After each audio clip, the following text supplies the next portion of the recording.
Magluluto ako ngayon ng giniling na baboy. So, ayan na po yung na-marinade natin. So, nahiwa ko na rin yung patatas. At magcha-chop tayo mamaya ng garlic. And hihiwain natin yung ating kamatis ng maliliit. Parang ito yung pinaka-sauce natin. At lalagyan ko rin ng konting ketchup. So, start na natin maghiwa ng ating patatas. So, ganito kaliliit yung paghiwa natin ng ating patatas.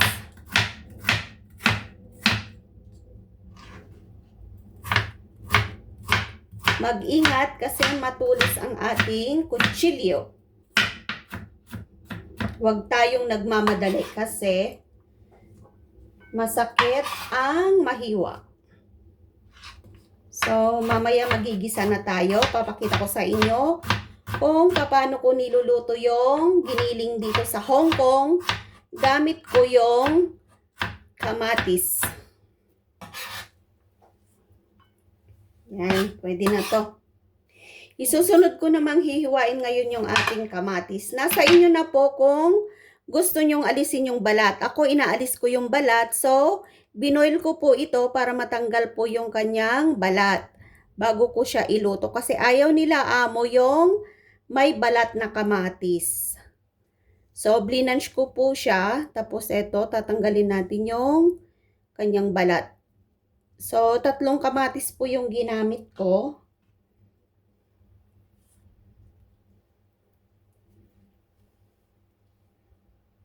So, yung paghiwa natin ng kamatis ay maliliit para madali siyang maluto. Mag-ingat sa paggamit ng kutsilyo. Ito po yung pinaka-sauce natin sa ating giniling na baboy.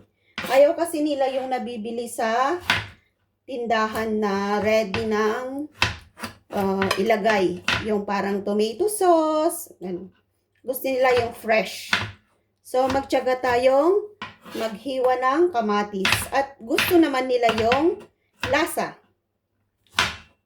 So, pagkaing Pinoy po to, nag-suggest po kasi sila noon na magluto ako ng pagkaing Pinoy. So, eto po yung naisipan ko.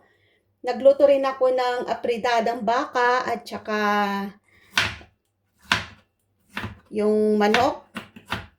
Pero ayaw po nila. Ito yung nagustuhan nila at saka yung apritadang baka, kaya lang mahal daw yung baka. Gusto rin nila yung chicken curry, kaya lang gusto nila yung Chinese na sauce. So, ready na yung ating kamatis. Isunod naman natin ngayon yung bawang. So, madali lang magluto dito kung may ingredients. Yung mahirap kung walang ingredients, ikaw pa yung mamamalengke, tapos kulang-kulang yung pera mo.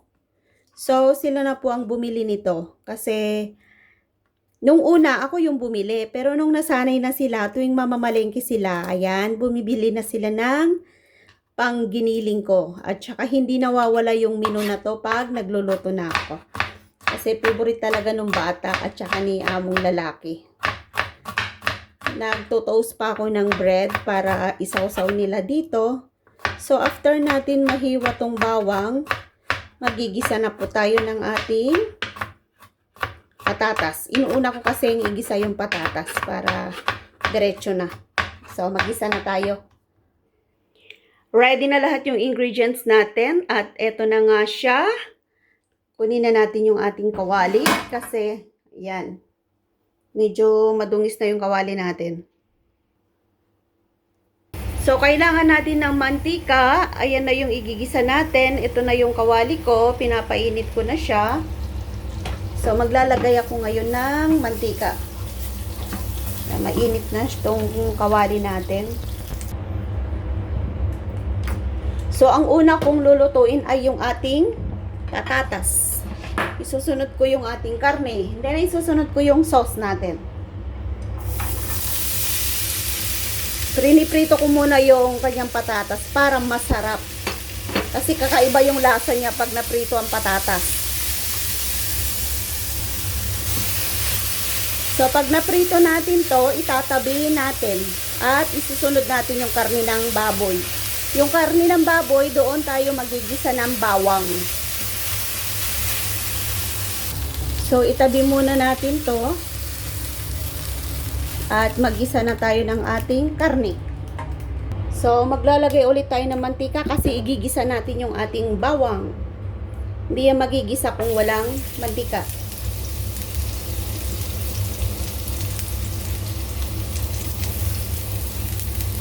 So, haluin natin to. So, luto na yung bawang natin. Ito po yung karne ng baboy. Minarinate ko po ito gamit ng mga pinangmamarinate dito sa Hong Kong. So, yung mga unang vlog ko, nandun na siya. Ito ay nahaluan ko ng cornstarch, mantika, asin, at saka asukal.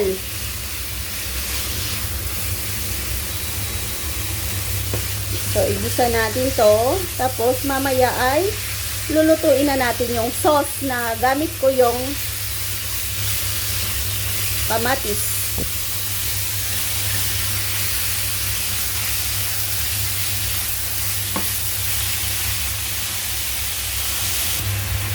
So, yan. Pwede na siyang tanggalin. Magigisa na tayo ng pang-sauce natin.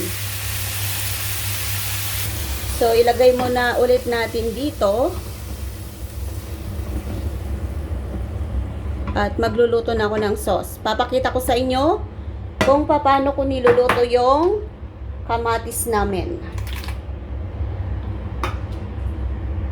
So, eto po yung pinaka-sauce ko, yung kamatis. Kung mayroon kayong chicken broth, yan, lagyan nyo konti para madali siyang maluto. And then, i-boil natin. Para madaling lumambot. At saka ating tiris-tirisin or kaya piga-pigain yung kamatis natin. Kasi yon yung pinaka-sauce ng ating giniling. So, buksan na natin. Baka malambot na yung ating kamatis. Yan, pwede nang pigain. So, pigain lang natin to.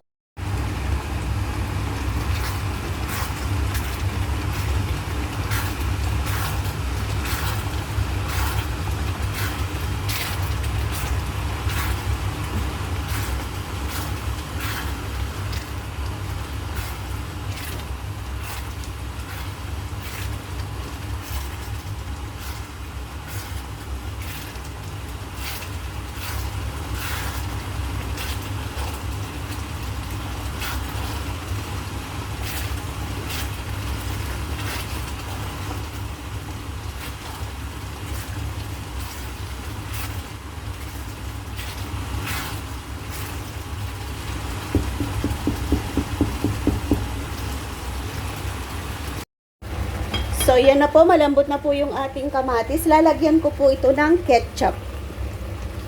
Ito yung pinaka dagdag sauce natin. Yan, okay na yan. So, dagdagan natin ng konting tubig para magkaroon siya ng sauce. Yan, haluin natin. Alo, nasunog na yata.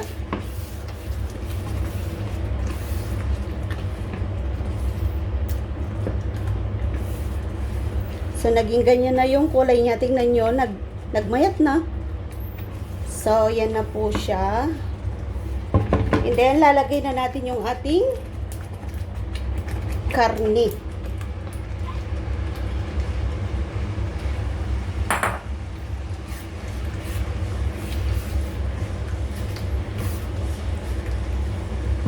Sarap.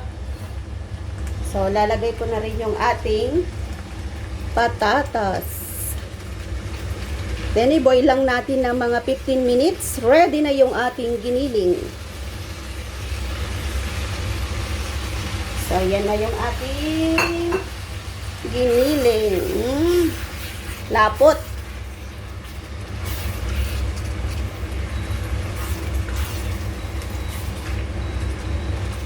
So, haluin lang natin at takpan. Oh, di ba? Ang sarap na ng giniling ko.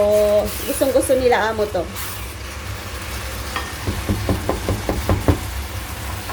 Di ba? So, takpan natin.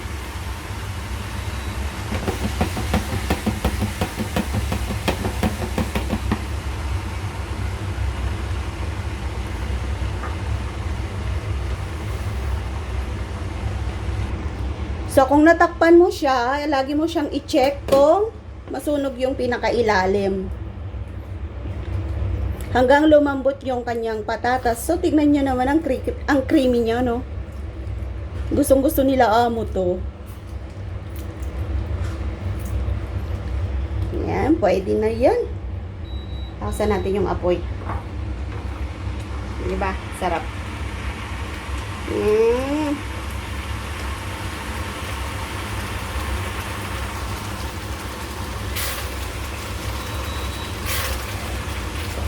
Haluin ko, baka masunog. So, simpleng-simple lang yung pagluluto ng giniling dito sa Hong Kong. Gustong-gusto nila to. Tapos nagto-toast ako ng bread. At sinasawsaw nila yung sauce. Sarap. Gusto nyo? Bigyan ko kayo. So, takpan ko to. At para madaling maluto.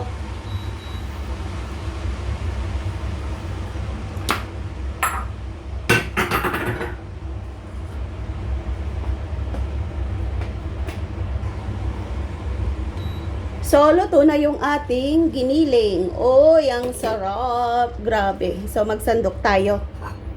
Kasi kakain na tayo. Yan, magsasandok na tayo. Lalagay natin dito sa plato. Diba? Ang sarap niya, oh. Sino may gusto? Oh, gusto nyo? Sarap. So, napakalapot po niya, oh. So, ito po lahat yung ating niluto. Ay, ang dami. Grabe. So, hindi ko po ilalagay lahat kasi marami. Thank you for watching po. Sarap ng ating giniling na baboy. Sana po ay nagustuhan nyo yung ating recipe for today. Simpleng-simple lamang ang pagluluto ng pagkain dito sa Hong Kong. So, bisita kayo sa aking mga upload kasi marami na akong in-upload dyan na pinatikim ko sa aking mga amo. Thank you for watching po sa inyong lahat. Bye!